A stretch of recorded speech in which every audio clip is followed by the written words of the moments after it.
स्वागत है। आज हम राजस्थान की शिक्षा व्यवस्था की उस संस्था के बारे में बात करने वाले हैं जो शायद खबरों में रोज नहीं दिखती, लेकिन लाखों बच्चों की किताबों से लेकर उनके टीचर की ट्रेनिंग तक हर चीज के पीछे उसी का दिमाग होता है। एक तरह से कहें तो ये राजस्थान के इस पूरे स्कूल सिस्टम का अकेडमिक ब्रेन है। पर्दे के पीछे रहकर ये तय करता है कि क्लासरूम में क्या और कैसे पढ़ाया जाएगा। बिल्कुल।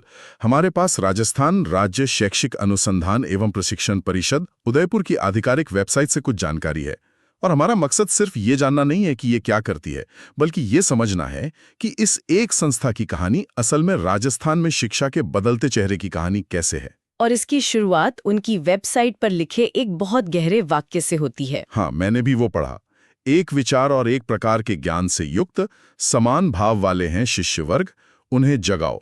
ये सिर्फ पढ़ाने की नहीं, जगाने की बात कर रहा है। यही इस पूरी चर्चा का सार है। ये संस्था सिर्फ जानकारी देने वाला एक सरकारी विभाग नहीं है। इसका लक्ष्य एक चेतना जगाना है, और ये लक्ष्य समय के साथ कैसे विकसित हुआ वो देखना दिलचस्प होगा। तो फिर चलिए शुरू से शुरू करते हैं। ये संस्था हमेशा से ऐसी तो नहीं थी। इसकी नींव कब और क्यों रखी गई? तो इसकी जड़ें जाती हैं 1978 में।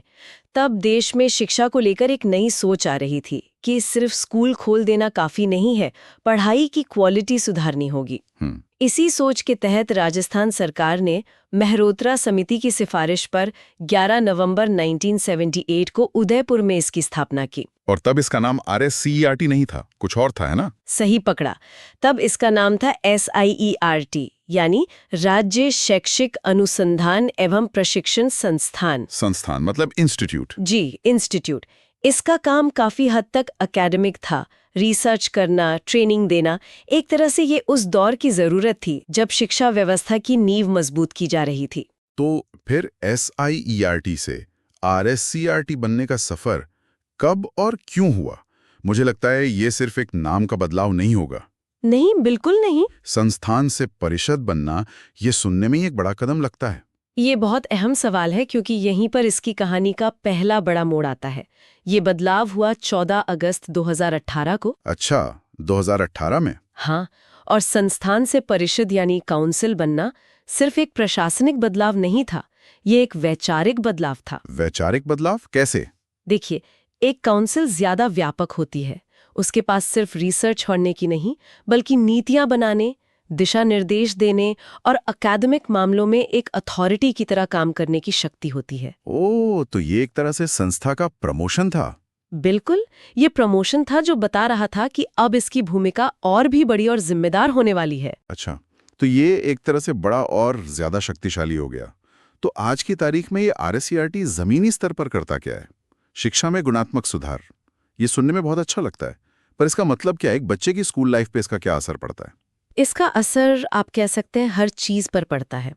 अगर हम इसके कामों को देखें तो सबसे पहला और बड़ा काम है राज्य के लिए करिकुलम और सिलेबस तैयार करना।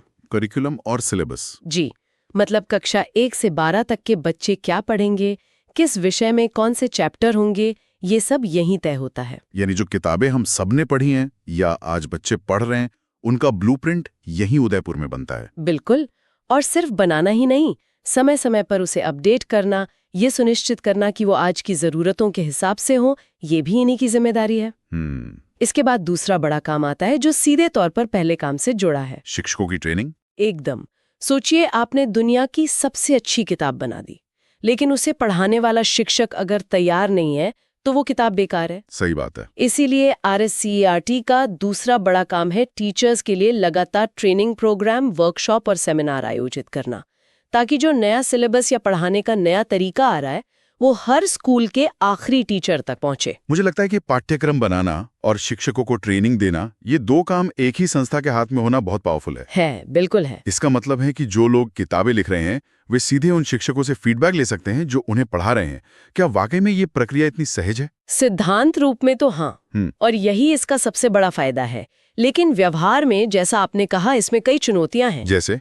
राजस्थान इतना बड़ा राज्य है, हर जिले की अपनी अलग चुनौतियां हैं। इसीलिए RSCERT सीधे हर टीचर तक नहीं पहुंचता, वो एक सिस्टम के जरिए काम करता है। और वो सिस्टम क्या है? वो सिस्टम है DIETs, यानी जिला शिक्षा एवं प्रशिक्षण संस्थान। DIETs, okay. हर जिले में एक DIT होता है जो उस जिले के टीचर्स के लिए एक तरह से ट्रेनिंग सेंटर का काम करता है। RSCERT राज्य स्तर पर मास्टर ट्रेनर तैयार करता है और फिर ये मास्टर ट्रेनर DITs के जरिए जिलों में शिक्षकों को प्रशिक्षित करते हैं। अच्छा, तो ये एक झरने की तरह है जो ऊपर से नीचे तक ज्ञान और कौशल को पहुंचाता है। बिल्कुल सही समझा आपने। तो ये सिर्फ उदयपुर में बैठकर नीतियां नहीं बनाते हैं, बल्कि जिला स्तर पर उनके अमल पर भी नजर रखते हैं।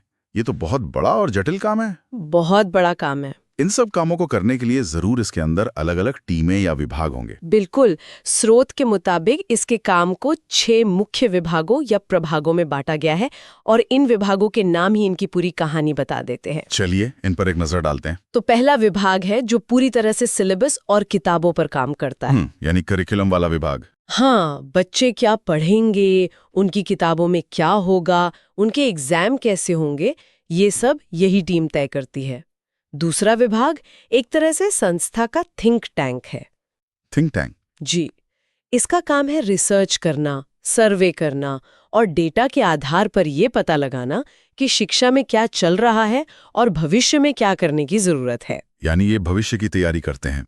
और टीचर्स के लिए भी एक अलग विभाग होगा। हाँ, एक पूरा विभाग शिक्षक शिक्षा प्रभाग है जो सिर्फ टीचर्स की ट्रेनिंग और उनके प्रोफेशनल डेवलपमेंट पर फोकस करता है। ठीक है। और फिर एक विभाग है जो आज के दौर में शायद सबसे जरूरी है, ICT यानी सूचना एवं संचार प्रौद्योगिकी विभाग।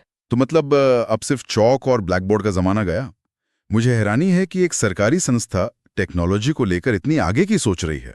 इसका जमीनी स्तर पर क्या असर दिख रहा है? इसका सबसे बड़ा असर हमें आगे चलकर PM-E-विद्या जैसी योजनाओं में दिखेगा। ये विभाग सुनिश्चित करता है कि शिक्षा में टेक्नोलॉजी का सही इस्तेमाल हो, चाहे वो स्मार्ट क्लासरूम हो, एजुकेशनल सॉफ्टवेयर हो या फिर डिजिटल कंटेंट बनाना हो। ठीक है, ये 4 विभाग तो समझ आते हैं, सिलेबस, रिसर्च, टीचर ट्रेनिंग और टेक्नोलॉजी। बाकी के 2 कौन से हैं? 5वां विभाग है आयोजना प्रबंधन एवं वित्त प्रभाग, जो कि प्लानिंग और फाइनेंस देखता है। ओके। लेकिन जो 6ठा विभाग है वो इस संस्था की आधुनिक सोच को सबसे ज्यादा दिखाता है। उसका नाम है सर्वांगीण विकास एवं सामाजिक न्याय प्रभाग। सर्वांगीण विकास और सामाजिक न्याय, ये भारी शब्द हैं। क्या इसका मतलब यह है कि RSCERT का काम सिर्फ गणित और विज्ञान की किताबें छापना नहीं है, बल्कि ये भी पक्का करना है कि दूर दराज के गांव में एक दिव्यांग बच्ची को भी वही मौके मिलें जो शहर के किसी बच्चे को मिलते हैं? बिल्कुल, यही इसका असली मकसद है। ये विभाग इस बात पर काम करता है कि पाठ्यक्रम में सिर्फ किताबी ज्ञान न हो, बल्कि सेहत, कला, खेलकूद और जीवन कौशल जैसी चीजें भी शामिल हों। ओह, ये भारत की जो नई शिक्षा नीति है, NEP, उसके मूल विचार से जुड़ता है, जो रटने की बजाय समझने और व्यक्तित्व के विकास पर जोर देती है। सही। तो ये विभाग सिर्फ एक नाम नहीं, बल्कि राजस्थान की शिक्षा में हो रहे एक बड़े वैचारिक बदलाव का इंजन है। ये सुनिश्चित करता है कि शिक्षा समावेशी हो, हर बच्चे तक पहुंचे और उसे सिर्फ एक कर्मचारी नहीं बल्कि एक बेहतर इंसान बनाए। ये वाकई में एक बड़ा बदलाव है। और इसी से जुड़ा हुआ एक और कदम है जिसके बारे में हमारे स्रोत में काफी जानकारी है, PM-E-विद्या। RSCERT इसे राजस्थान में चला रही है। ये क्या है? PM-E-विद्या भारत सरकार की एक बहुत ही महत्वाकांक्षी पहल है, जिसे 17 मई 2020 को लॉन्च किया गया था। 2020 में, मतलब कोरोना के ठीक बाद? बिल्कुल। इसका मूल विचार था एक राष्ट्र एक डिजिटल प्लेटफॉर्म। कोरोना महामारी के दौरान जब स्कूल बंद हो गए, तब इस पहल ने डिजिटल शिक्षा को घर घर तक पहुंचाने का काम किया और राजस्थान में इसे लागू करने की जिम्मेदारी RSCERT को मिली। और इसके तहत इन्होंने टीवी चैनल शुरू किए। ये सुनने में तो अच्छा लगता है, लेकिन आज के नेटफ्लिक्स और यूट्यूब के जमाने में क्या बच्चे सच में सरकारी एजुकेशनल चैनल देखेंगे? इसकी पहुंच और प्रभावशीलता को लेकर क्या कोई जानकारी है? आपका सवाल बहुत वाजिब है और इसका जवाब इसकी बनावट में ही छिपा है। ये चैनल उन बच्चों के लिए नहीं बनाए गए हैं जिनके पास स्मार्टफोन, महंगा डेटा पैक और हाई स्पीड इंटरनेट है। अच्छा। ये उन लाखों बच्चों के लिए है जिनके घर में शायद एक ही साधारण टीवी है और इंटरनेट की पहुंच नहीं है। ये डिजिटल डिवाइड को पाटने की एक कोशिश है। अच्छा, तो इसका टारगेट ऑडियंस ही अलग है। ये कौन कौन से चैनल हैं और इन पे क्या दिखाया जाता है? तो राजस्थान के लिए 5 चैनल आवंटित है। चैनल 148 कक्षा 1 से 5 के लिए, 149 कक्षा 6 से 8 के लिए और फिर 9वीं, 10वीं और 11वीं, 12वीं के लिए अलग-अलग चैनल 150, 151 और 152 हैं। और इन पर जो कंटेंट आता है उसकी क्या खासियत है? क्या ये सिर्फ क्लासरूम लेक्चर की रिकॉर्डिंग होती है?